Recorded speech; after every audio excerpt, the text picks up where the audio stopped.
আসসালামু আলাইকুম। এখন দেখবেন সংবাদ শিরোনাম।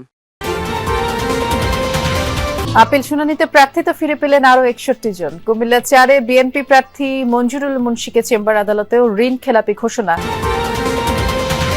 ব্রাহ্মণবাড়িয়ার সীমান্ত ঘেঁষা ৩ উপজেলা দিয়ে থামছেই না চোরাচালান। ভোট ঘিরে অবৈধ অস্ত্র ঢোকার শঙ্কা, সর্বোচ্চ সতর্কতার কথা বলছে বিজিবি। রংপুরের শ্যামপুরে রেকটিফাইড স্পিরিট পানি অসুস্থ আরো ৩ জনের মৃত্যু। এ নিয়ে ৩ দিনে প্রাণ গেল ৭ জনের। লালমনিরহাটে থানা ও আদালত চত্বরে খোলা জায়গায় পড়ে আছে জব্দকৃত হাজারো যানবাহন। অযত্ন অবহেলায় নষ্ট হচ্ছে সম্পদ। এতক্ষণ দেখছিলেন সংবাদ শিরোনাম, এখন দেখবেন বিস্তারিত। ত্রয়োদশ জাতীয় সংসদ নির্বাচনে আপিল শুনানির পঞ্চম দিনে এখন পর্যন্ত ৭৫টি আবেদনের শুনানি হয়েছে, আর প্রার্থিতা ফিরে পেয়েছেন ৬১ জন।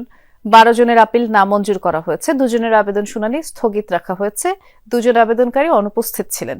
সব মিলিয়ে গত ৪ দিনে ২ শতাধিক আবেদনকারী তাদের প্রার্থিতা ফিরে পেয়েছেন। ১৮ জানুয়ারি পর্যন্ত এই আপিল শুনানি চলবে। আর এবারে নির্বাচনে মনোনয়নপত্র বাতিল ও গ্রহণের সিদ্ধান্তের বিরুদ্ধে নির্বাচন কমিশনে মোট ৬৪৫টি আপিল আবেদন জমা পড়েছে। আমাদের আজকে যে আপিল সেটা মঞ্জুর হয়েছে এবং আগামী দিনগুলোতে আমরা কমিশনের উপর সতর্ক দৃষ্টি রাখব। আমার স্বাক্ষরকে মৃত ব্যক্তির স্বাক্ষর হিসাবে ২৯ তারিখ দিয়ে এখানে রিপোর্ট পাঠাইছেন। অত্যন্ত দুঃখের বিষয় যে উনি একটা জেলা প্রশাসক, তিনি কেন এই ভুলটা করলেন। কুমিল্লা ৪ আসনের বিএনপি প্রার্থী মঞ্জুরুল হাসান মুন্সি ঋণখেলাপি হিসেবে আপিল বিভাগের চেম্বার আদালতেও বহাল থাকছে। বুধবার বিচারপতি ফারাহ মাহবুবের চেম্বার আদালত এই আদেশ দেন। মামলার রুল ২ সপ্তাহের মধ্যে নিষ্পত্তির জন্য হাইকোর্টকে নির্দেশ দেওয়া হয়েছে। তবে প্রিমিয়ার ব্যাংকের আইনজীবী জানিয়েছেন তিনি ঋণ পুনঃতফসিল করেছেন। এর ফলে রুল নিষ্পত্তি হলে দ্রুতই তিনি ঋণ খেলাপি থেকে মুক্ত হবেন। এর আগে গত ৮ জানুয়ারি ঋণ খেলাপির তালিকা থেকে কুমিল্লা ৪ আসনের বিএনপি প্রার্থী মঞ্জুরুল হাসান মুন্সির নাম বাদ দিয়ে হাইকোর্টের আদেশ স্থগিত করেন চেম্বার আদালত। পরে এই আদেশ প্রত্যাহার চেয়ে আবেদন করে মঞ্জুরুল হাসান মুন্সি। ভারতের ত্রিপুরা রাজ্যের সীমান্ত ঘেঁষা ব্রাহ্মণবাড়িয়ার আখাউড়া, কসবা, বিজয়নগর উপজেলার ৮৭ কিলোমিটার সীমান্ত এলাকা এখন অস্ত্র এবং মাদক চোরাচালানকারীদের ট্রানজিট পয়েন্টে পরিণত হয়েছে।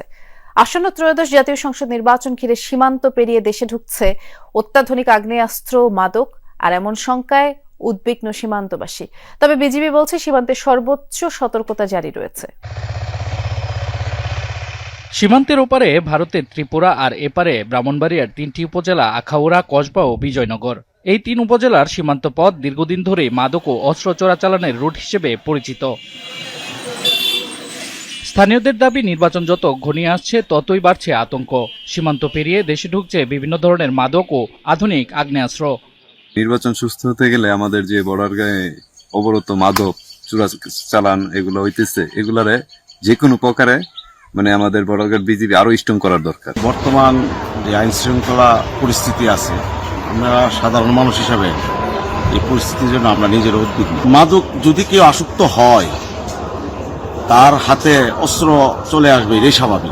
সাম্প্রতিক সময়ে সন্ত্রাসীদের গুলিতে প্রাণ গেছে ৩ জনের, আহত হয়েছেন অনেকেই।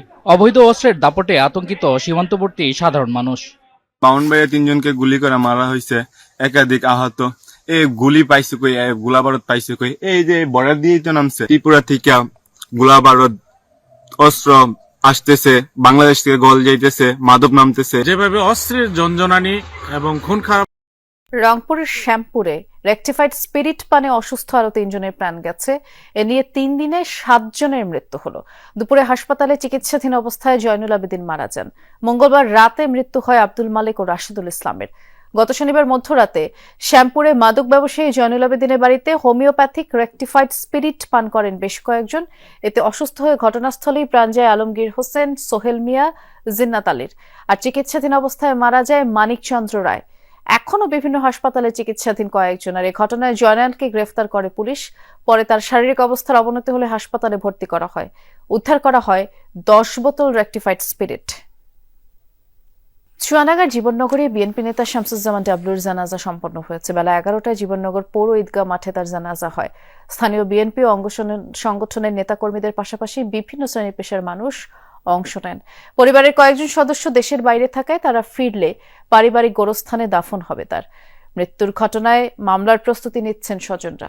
সোমবার রাত 11টা নাগাদ ডাবলুকে নিজ ফার্মেসি থেকে আটক করে যৌথ বাহিনী এবং স্বজন নেতাকর্মীরা অভিযোগ করছে হেফাজতে থাকাকালীন নির্যাতনের কারণেই মারা গেছেন ডাবলু।